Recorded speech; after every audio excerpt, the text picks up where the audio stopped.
तो चलिए इस सफर पर निकलते हैं और देखते हैं कि हमारा नजरिया, हमारा देखने का तरीका असल में हमारी पूरी जिंदगी को कैसे बदल सकता है।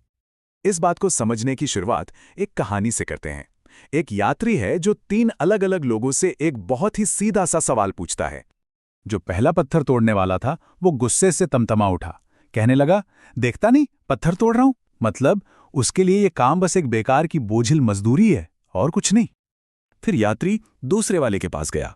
उसने बड़ी उदासी से जवाब दिया, मैं अपने बच्चों के लिए रोटी कमा रहा हूं, मतलब इसके लिए जिंदगी एक बोझ है, बस पेट पालने की एक दुख भरी मजबूरी। लेकिन मजे की बात देखिए, जो तीसरा आदमी था वो भी वही काम कर रहा था, पत्थर ही तोड़ रहा था, पर उसकी दुनिया, उसकी हकीकत बिल्कुल अलग थी। उसने खुशी से ऊपर देखा और कहा, मैं भगवान के लिए एक मंदिर बना रहा हूं। सोचिए जरा, काम वही, लेकिन नजरिया बदलते ही वो मेहनत एक पवित्र, एक खुशी देने वाले काम में बदल गई। अब सवाल ये उठता है कि हम में से ज्यादातर लोग उन पहले 2 पत्थर तोड़ने वालों जैसा क्यों महसूस करते हैं? जिंदगी बोझ क्यों लगती है? बात यह है कि सदियों से हमें यही सिखाया गया है कि जिंदगी का कोई मतलब नहीं है, यह तो बस पुराने पापों की सजा है। मतलब ऐसी सोच ने हमारे दिमाग में जहर भर दिया है कि जिंदगी ही एक प्रॉब्लम है। ये बिल्कुल उस लोमड़ी वाली कहानी जैसा है, जिसे अंगूर नहीं मिले तो उसने कह दिया कि अंगूर खट्टे हैं। ठीक वैसे ही जब हम जिंदगी का असली मजा नहीं ले पाते तो हम उसी में कमियां निकालने लगते हैं। ये मानना कि कमी हम में है थोड़ा मुश्किल जरूर है। और नजरिए का ये फर्क इस कहानी से और भी साफ हो जाता है। मान लीजिए जूते बेचने वाले 2 सेल्समैन अफ्रीका जाते हैं। पहला कहता है, अरे यार यहां तो कोई बाजार ही नहीं है, कोई जूते पहनता ही नहीं। लेकिन दूसरा क्या देखता है, वो खुशी से चिल्लाता है, वाह यहां कितना बड़ा बाजार है, किसी के पास जूते ही नहीं है। इसका मतलब क्या हुआ? मतलब ये कि जो लोग कहीं और किसी दूसरे लोक में स्वर्ग खोजते रहते हैं ना, असल में वही इस धरती को नर्क बना देते हैं। ये नेगेटिव सोच हमें यहीं इसी धरती पर स्वर्ग बनाने से रोकती है। तो सवाल यह है कि ये जो जिंदगी को नकारने वाली सोच है, ये आती कहां से है? चलिए देखते हैं कि ये कैसे बनती है और कैसे हमारे दिमाग में घर कर जाती है। इसका एक बहुत बड़ा कारण है ज्ञान का कारागार, मतलब एक ऐसा भ्रम कि हमें सब कुछ पता है। और यही निश्चितता, यही सब कुछ जानने का घमंड हमारे अंदर की हैरानी और जिंदगी के रहस्यों को महसूस करने की क्षमता को खत्म कर देता है। और ये प्रक्रिया बहुत पहले शुरू हो जाती है। सबसे पहले धर्म उन चीजों के बारे में पक्के दावे करते हैं जिन्हें जाना नहीं जा सकता। फिर विज्ञान जीवन की शुरुआत के बारे में अपनी नई नई कहानियां बनाता है। और आखिर में समाज एक बच्चे के मन में उठते सवालों को रटे रटाए जवाबों से चुप करा देता है। और बस हमारी हैरान होने की जो कुदरती ताकत है वो धीरे धीरे खत्म हो जाती है।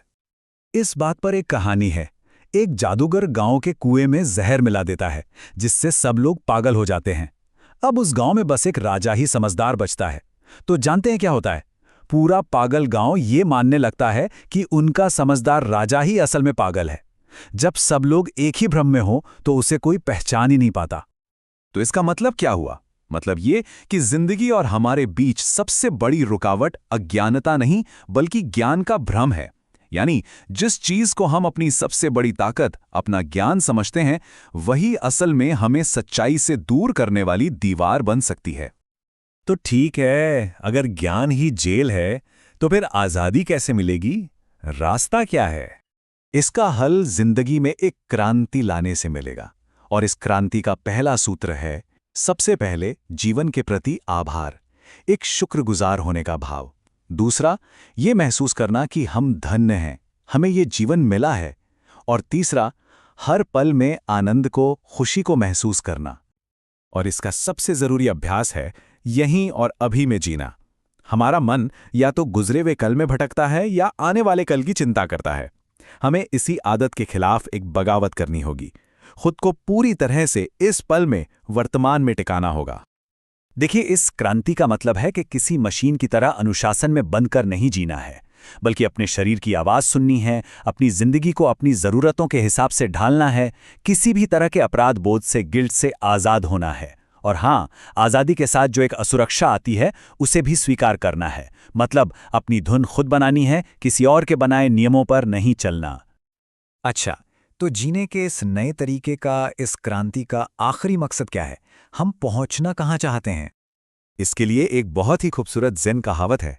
जंगली कलहंस जब उड़ते हैं तो वो पानी में अपनी परछाई डालने के इरादे से नहीं उड़ते, और पानी का भी कोई इरादा नहीं होता कि वो उनकी छवि को अपने अंदर कैद करे। इसका मतलब बहुत गहरा है। इसका मतलब है कि दुनिया में रहो, लेकिन दुनिया से अछूते रहो। मतलब जिंदगी को पूरी तरह से जियो, हर पल में शामिल हो, लेकिन अंदर से बिल्कुल आज़ाद रहो। किसी चीज़ से बंधो मत। दुनिया में तो रहो, पर दुनिया तुम्हारे अंदर न रहे। तो हम वहीं वापस आ गए जहां से हमने शुरू किया था। अब ये सवाल अपने आप से पूछने का है कि हम जो कर रहे हैं वो क्या है? क्या हम सिर्फ पत्थर तोड़ रहे हैं, या बच्चों के लिए रोटी कमा रहे हैं, या फिर हम एक मंदिर बना रहे हैं?